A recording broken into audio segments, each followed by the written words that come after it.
Hey everyone and welcome back to Shadowrun Hong Kong bonus campaign. So, in the last episode we got to the Benteng and we need to go talk with the boss.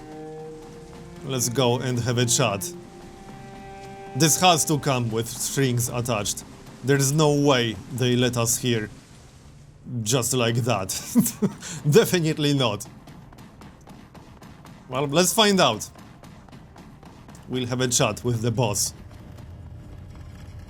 Captain Utama, a weathered troll with a relaxed posture and a commanding presence, dominates the cabin. Her face is serious, but her dual-colored eyes glint with curiosity as she runs them over you. It is my honor to introduce you to Captain Utama, our most gracious and benevolent host. Jomo bows deeply. My captain, I thank you for your generous hospitality. I remain your humble servant and offer my deepest respect. She steps forward and places her gnarled hand on Jomo's shoulder. Straighten your damned back, Jomo. Pay your respects if you must. But I have no use for men with bow and scrape. Who bow and scrape. Jomo's back snaps straight, and he hurriedly retreats to his original position.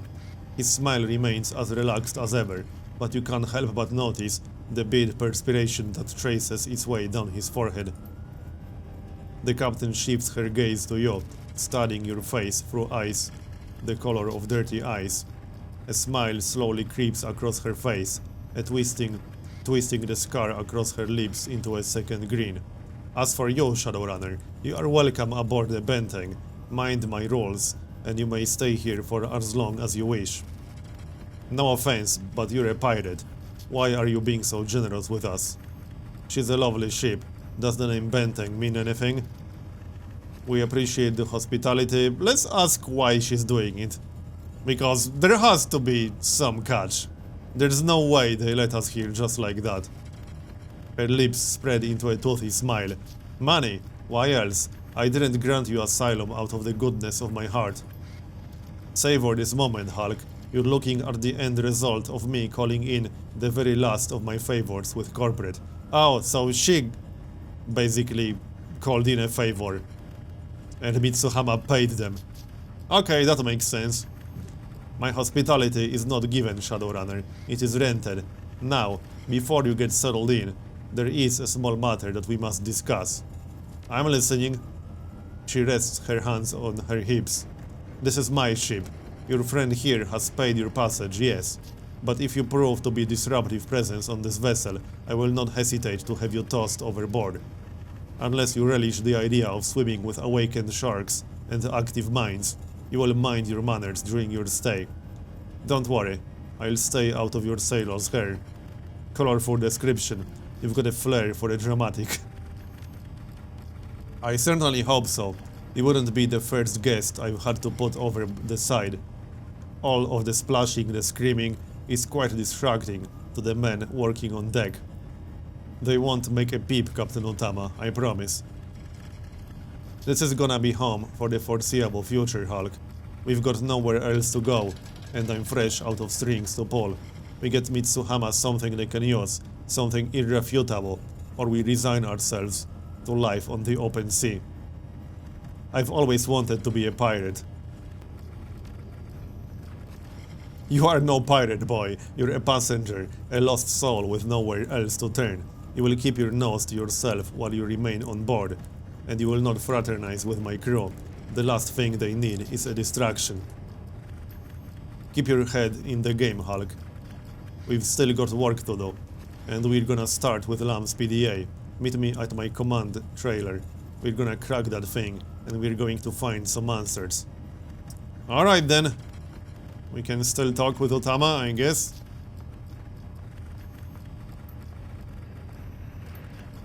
Getting acquainted with the Benteng, are we? Good. I hate drinking alone. Water? I'll have what you're having. Sure, why not? Oh? Are you sure? No questions asked. Lay it on me. I don't like the way you said that. Just what are you drinking? Damn. Thought I could have a little fun with you. It's guava juice. Not that concentrated swill from the convenience store. This is real, squeezed at an orchard in the UN Long district. No chemicals, no preservatives, just fruit. So, what brings you here? Something on your mind, Shadowrunner? I noticed a small saucer of powder over the wet bar. What is it? What do you think it is? Salt? I just figured that it was sugar or something. Yeah, I'm sure that's it. This look like a nightclub to you? We don't garnish our drinks with sugar or salt out here.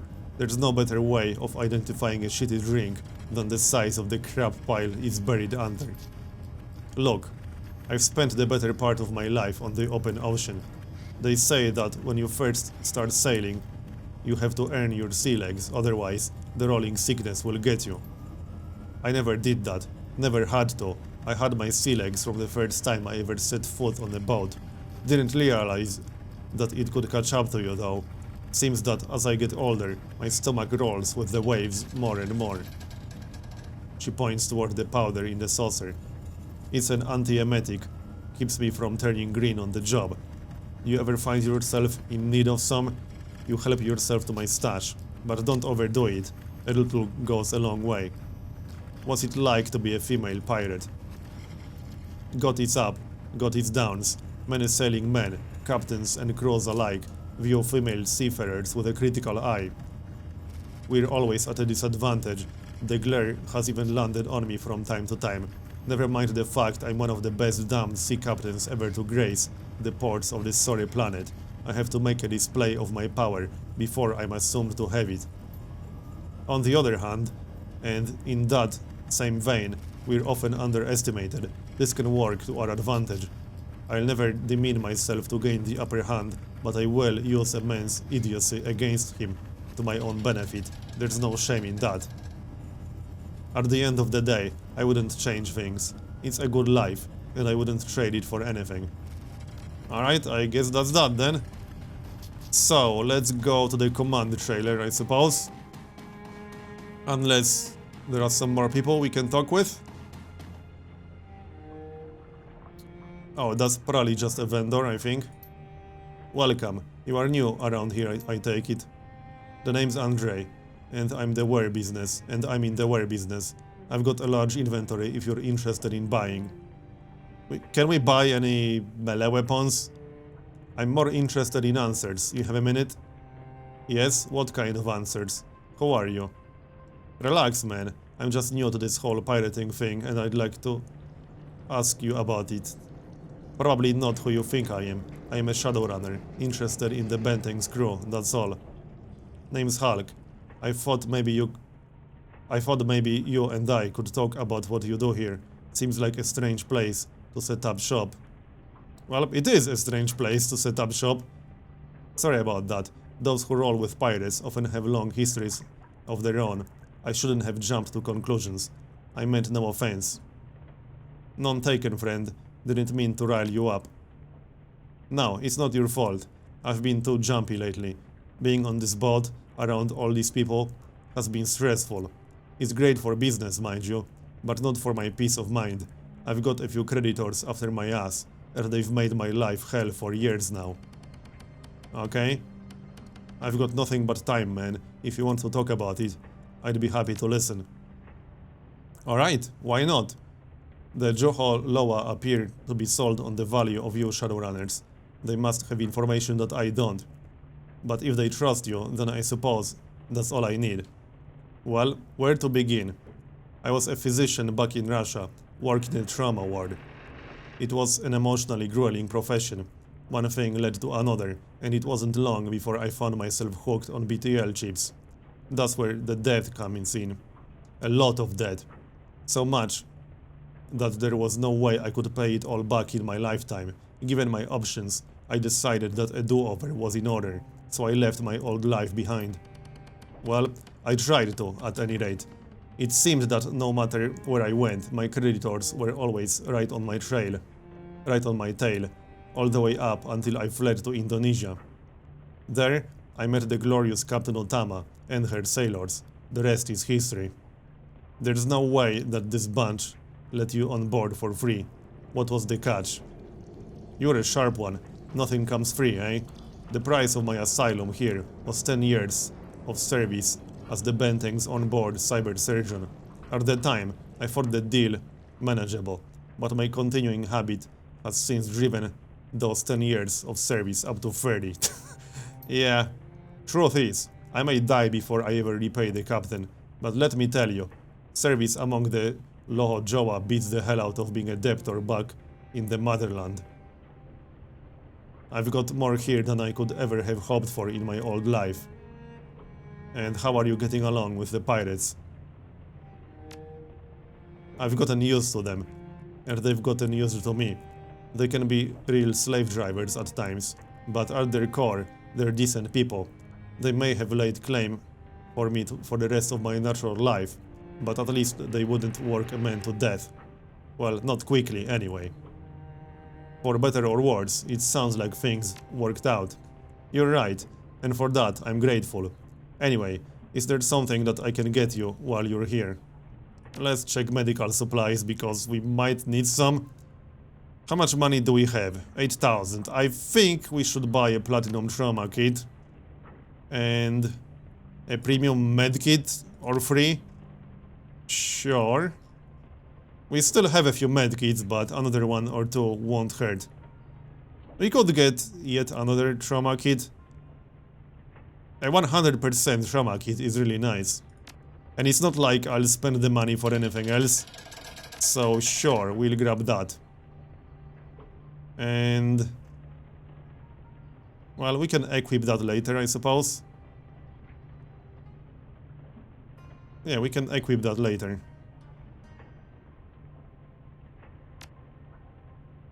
Anything else? I guess that's it. So let's go to that command trailer. Unless they sell some melee weapons in here. Probably not. I don't think we'll get any new weapons. Alright. We have to be close to done with the bonus campaign, because it's supposed to be around 6 hours long. Right, let's go to the command trailer. I'd like to know what's next. So let's have a chat. Choose command trailer is strangely peaceful. The crew of systems experts that formerly manned the multitude of terminals inside are nowhere to be found, and the omnipresent hum of the trailer's computer banks has fallen silent. The senior inspector glances up from her desk, half turning to face you. God, you're here. The sentence trails to nothing as she squeezes her eyes shut, wincing. Her hands go up to rub her temples. Another headache, huh? I can give you a minute if you want. You okay? Will be. Migraine. She rubs her temples with both hands. Feels like someone lit a fire behind my eyes. If I were you, I'd get that checked out. Utama must have a doctor stashed away somewhere. Well, we know she has a cyber surgeon. She waves your suggestion off. I'll be fine. I already know what's causing this, and it won't be a problem anymore. I dished it after Lam turned on us. The necklace, you mean? She nods grimly. Yeah, it hurt to use, like looking through lenses ground to someone else's prescription. Made the drain from spellcasting hurt more, too. Truth is, I've been in constant pain for the past couple of months. Cost of doing business, I guess. Sorry to hear, but you're tough. You'll push through it. I'd be a lot more sympathetic if you hadn't fucked with my head while I was knocked out. That why you've been so short-tempered?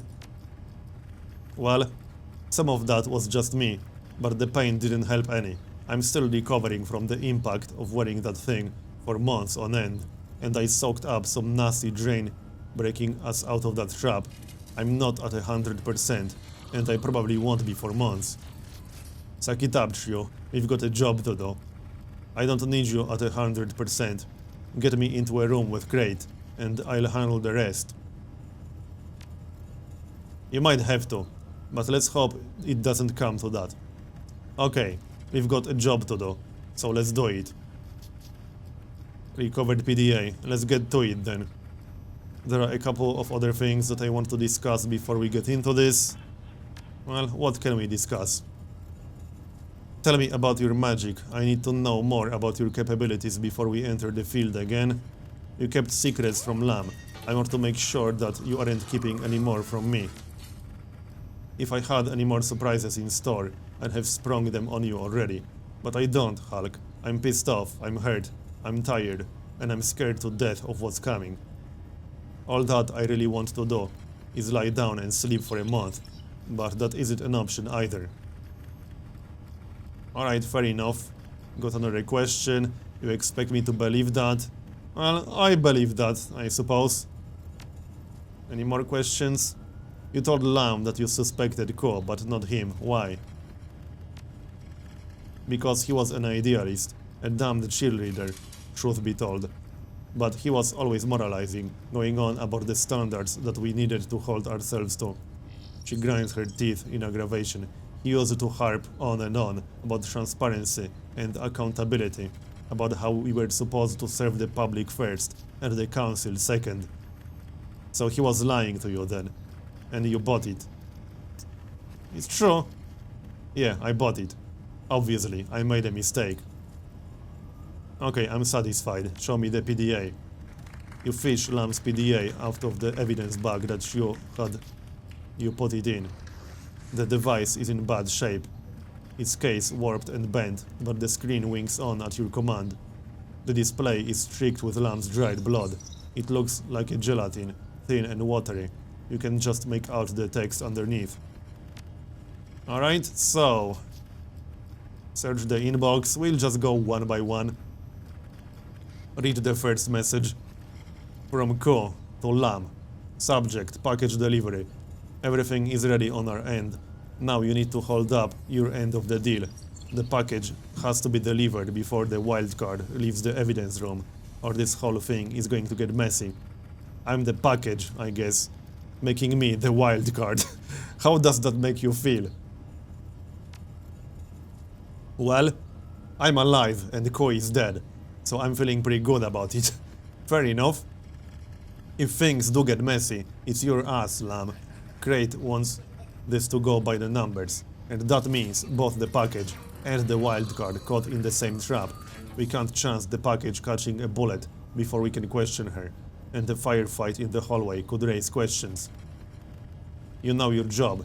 Do it well, and you'll get what you were promised. Things didn't go the way they'd planned. Crate must be pissed. I hope that she's furious. Hell, I hope that she chokes on it. Okay, so read the second message. From Crate to Lam.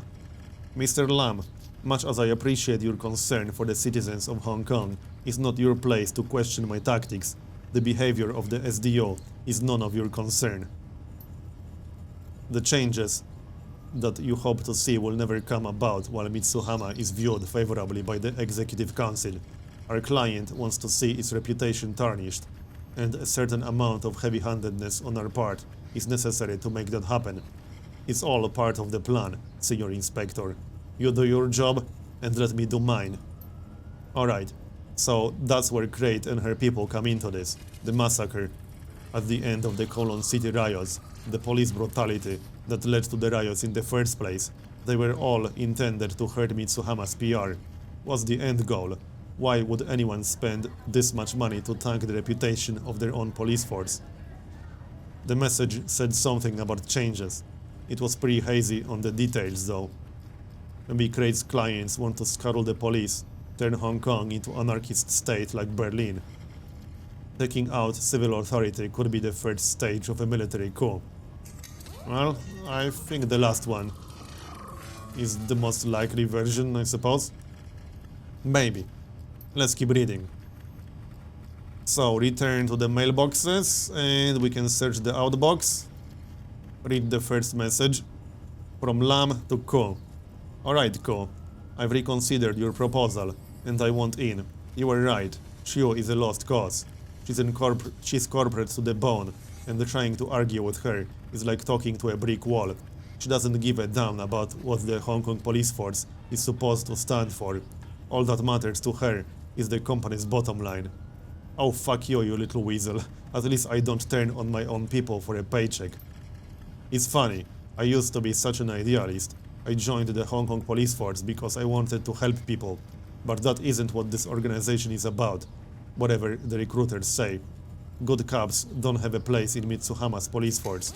The corporate culture of the Hong Kong police force either changes them if they're weak, or shows them up if they're strong. Either way, they wind up broken, and I can't be a part of that machine anymore. The big change you're talking about is a chance to fix things. A real honest-to-God chance. And so, as much as I hate your methods, I'm going to help you. I'm not doing it for the money. I'm doing it because I want Hong Kong police force to be better, and this is a chance to make that happen. A remote chance, maybe, but it's better than nothing. Big change? What do you think he's talking about? I don't know, but I don't like the sound of it. Tell Crate, I mean.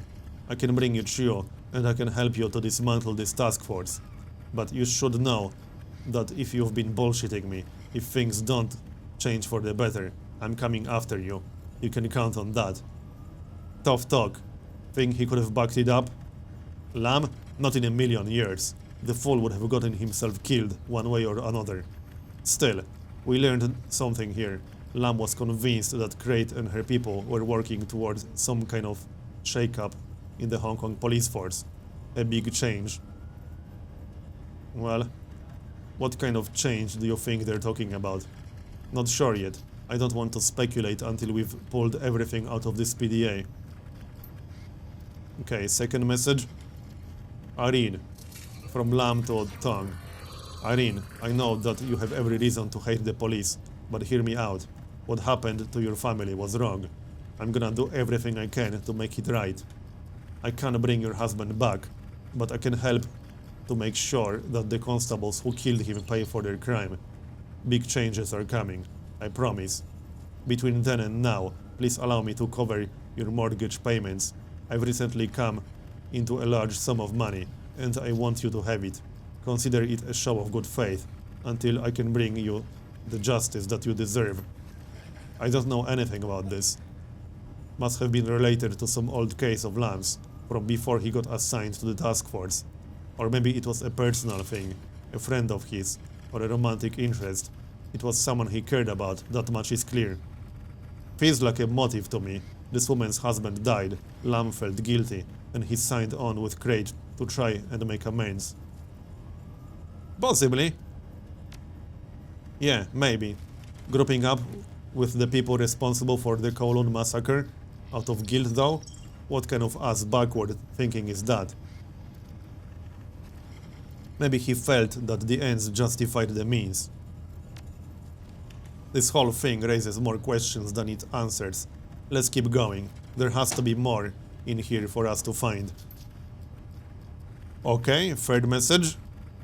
We can't read this one. Return live chat folder. Read the chat exchange. Did you authorize a second mind probe of Joe while he was unconscious? I'm looking at the transcript of his interview, and he insists that two mages were screwing around with his brain last night. No, I was against you having him scanned in the first place, remember? Why would I give authorization for two different mages to poke around in his brain? I don't know, maybe you wanted two sets of findings to check against one another. I know that you have trust issues where magic is concerned. I didn't authorize anything, Lamb, and unless you have a second magical interrogator that I don't know about on the task force, I'm gonna go ahead and guess that he's making it up. So, what? You want to just dismiss this? You don't think it warrants further investigation? In a perfect world, I'd tell you to knock yourself out. But right now, in the world that we live in, there's no time for that. We're too close to Crate to go hunting for a mystery mage who may or may not exist. Okay? The council doesn't want any more delays, Lamb. Neither does Mitsuhama. So drop it and do your job. I don't want to have to tell the corporate about this. Alright, you win. For now. But this discussion isn't over. Yeah, Lamb, it is. Keep going, Hulk. Let's see what else there is to see. So... junk mail folder. Lamb's junk mail folder is packed in the gills with all manner of unsolicited messages. Scam mail, advertisements for everything from illicit drugs to designer electronics, and countless pornographic images fill the screen. It would take days to sort through all of this for anything useful, and searching by trial and error would likely expose this PDA to a whole host of nasty worms and viruses. Remind me to never open my own junk mail folder. We can search for tagged messages. So... Lamb? No. Crate? Nope. I don't know. Hulk? Probably not. Mitsuhama? We probably need something very specific here, if I had to guess. We probably do. Yeah, I think we need something specific here. What else can we search for?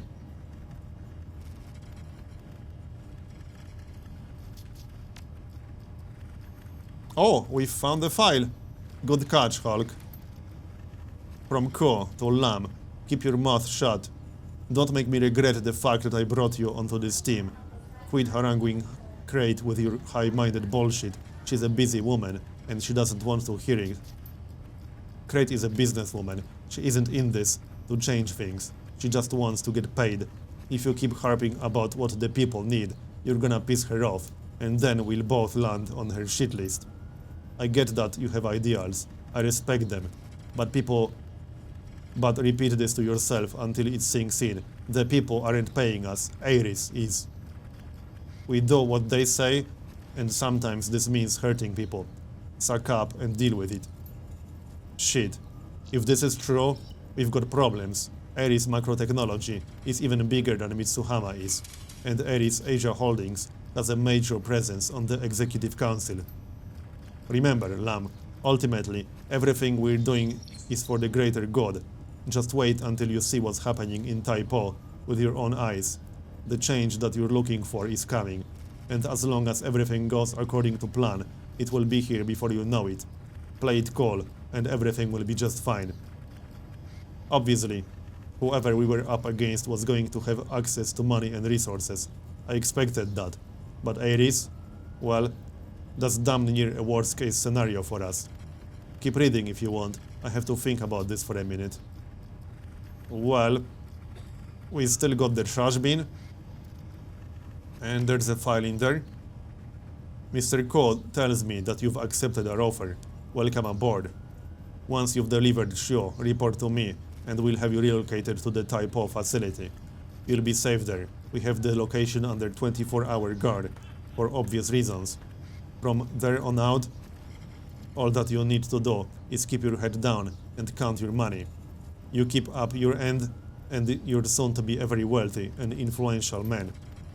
If Craig's client, whoever it is, has something worth guarding in Taipo, then that's what we need to do to check that out. Well, we already know it's Ares. Let's keep going. This is good intel, but we need to get everything out of this PDA we can. I don't think we'll get anything else. Hand it back. Yeah, I'm thinking that maybe you're right. Shio turns the PDA over in her hand, then flips off the device's power switch. The screen flickers and dies. She rubs her eyes, drawing your attention to the dark hollows underneath them. Alright, so here's what we got. Crate and her people are working for Ares. They're trying to tank Mitsuhama's reputation with the Executive Council, so they can bring about some kind of change inside the Hong Kong police force. And they've got a facility in Taipo that they're keeping under heavy guard. It's presumably related to this change in some way. It isn't much, but it's something. At least we know who's holding Crate's leash. The answer to that question isn't particularly comforting, but it's better than not knowing at all. Okay? We also know where we're going next. Taipo. That's where we'll finish this. Maybe it's time to call those friends at Mitsuhama back, huh? This is what they've been looking for, isn't it? I have a feeling we have to go to that Taipo place. You're right. That's where we'll find all our answers. We'll need a plan. We can't just go in blind. Call in the big guns. Talk to Mitsuhama Corporate. Yeah, she said earlier that she called all her favors just to get us to this place. So that's probably not going to work. We can still suggest it. My credibility with them has more or less bottomed out at this point, but I'll see what I can do. You go back to your boat and inform the rest of your team. I'll call you when I know more. Alright, hey, maybe it will actually work, but probably not. Return to the safe boat.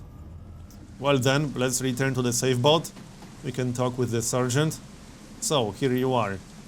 What brings you to my corner of the yard, runner? Well, not much. Got a few things on my mind. I figured that you might be able to shed some light on some of them. Now that the shock's worn off, you've got questions, huh? Alright, tell me what you wanna know. You have a name? Right. A little plain, don't you think? A lot better than Hulk. To each their own. So how did you wind up with this gig? Things were getting stale back at the office. Actually, they'd been stale for a few years. I needed out of that lifeless recycled air, the constant sound of typing fingers, and the suffocating stench of cologne. I could smell my old boss coming from down the hall. Sounds delightful. Let me tell you, the stench of the harbor at low tide is words better than the odor at the office. This assignment has been a huge relief to my senses. But who knows, maybe one day I'll miss it. Nostalgia or whatever. What do you do when you're not being a cop? It's hard to clock out once you've gotten your badge. A lot of rookies don't realize that it's a 24/7 lifestyle. And the better you get, the more it engulfs you. It's like a radar that won't turn off, or a sixth sense, or whatever. Point is, I don't get any free time. Alright, then what would you do if you did have free time? None? I don't believe it. Even I find time. Even I can find time to take it easy. You want to know what I do in my free time? I sleep, I eat, and if I'm new on a case, I sometimes try to get ahead on my research. The only breaks that cops like me really get to take are the ones that come when our superior officers force us to go on holiday. Well, that's a start. What do you do on a holiday? More of the same, naturally. Alright, well, I guess that's that. So, let's get back on our boat. Well, everything seems to be more or less in one piece. Did you and Chio get anything figured out? More to the point, do you know who we're fighting yet? Yeah, we know who we're up against. Crate and her people are being funded by Ares. That's not what I was hoping to hear. Ares is serious business. So what's next? We can't exactly take the fight to them. We aren't equipped for that. Chio is talking to her corporate contacts. With luck, we can end this thing with a comm call. Yeah, probably not. They're up to something in Taipo. My best guess is that we'll be heading there next. We have a target. Good. I would very much like to bring this episode to a close. Your PDA buzzes. Chio's face flickers onto the PDA's view screen. She looks haggard, even more so than before. The call was a bust, Hulk. I've still got a few execs willing to go to bat for me, but the rest have already written us off as a failure. Nobody's gonna risk antagonizing Ares on my say-so. We're gonna need a hell of a lot more than one misfiled email if we're gonna convince them to move on this. I guess we're heading to Taipo. Yeah, I knew it. Yeah, looks that way. Look, Hulk, I told you that you and your team would be well compensated for helping me, but I never really specified exactly what kind of reward it would be. I think that you should know. You've got my attention. We'll start with the bad news. I can't put a monetary value on what your team will receive. Truth be told, I'm gonna have to wrestle with corporate to get them much of anything. A lot of the cost of renting out the Benteng came out of what had been set aside for your reward. Excuse me, what? You'll still get paid, I promise you that. It just won't be enough to retire on. Nothing I can do about it. That's just the way it has to be. Yeah, I'm sure it is. We should have never trusted. As for you, Hulk, you're a different story. For you, I've got something better than money. This had better be good. It is. I can get your scene restored. Duncan's too. I can give you your old lives back. Holy shit. That's right. Imagine the doors that will open for you. You can return to Seattle, pretend that none of this ever happened. Hell, you can do whatever you want. And you can do it completely above board. What I'm offering you is the freedom to make your own choices again. The same freedom that Crate and Josephine Sang and Carly Cheng took away from you. Anyway, I just wanted you to know what's on the line before we headed to the Taipo. I'm going to get my kid ready. I recommend that you do the same. Okay. Well then. I guess that's what we're doing next. We don't have any other jobs. Okay, Hulk. Do whatever you need to do. It will give me a chance to close my eyes for a few minutes, if nothing else. When you're finished, go to Jomo. He'll sneak us into Taipo, and we can finish this. Oh, and Hulk, your boss's rock, that Kong that you took from Eddie Pang, got broken in the move. I took it in about 50 pieces and when we got here. It's in the wastebasket under my desk if you still want it, but I can't imagine it's worth much anymore. Sorry about that. Well, this presents us with something of a conundrum, my friend. If this payment goes through, your shadowrunning days with this team are over. With a scene, you would be a liability. You could perhaps remain in Hioi, but you'd need a different line of work. A difficult decision. I'll put some thought into it. See that you do. For now, we have a job to prepare for. Carly Cheng wishes us to complete this task. And so we will, payday or no. This conspiracy could pose a threat to the Yellow Lotus, and we cannot say with certainty whether it does or not until we enter that warehouse in Taipo. We've got other priorities to handle first, but don't worry. Yeah, we don't have other priorities. You're right, get ready. We've got a secure facility to raid. Alright, yeah, I'm pretty sure there's nothing else, but let's check the mission computer. Check for new messages. Yep, there are no unread messages. We don't have any pending jobs either. So we know where we are going. We can claim payment. We got 1700. Alright, so we know what we're going to do next. And I'm guessing that's going to be the final mission of the bonus campaign. But we'll get started on that in the next episode. Thanks for watching this one, and I'll see you next time.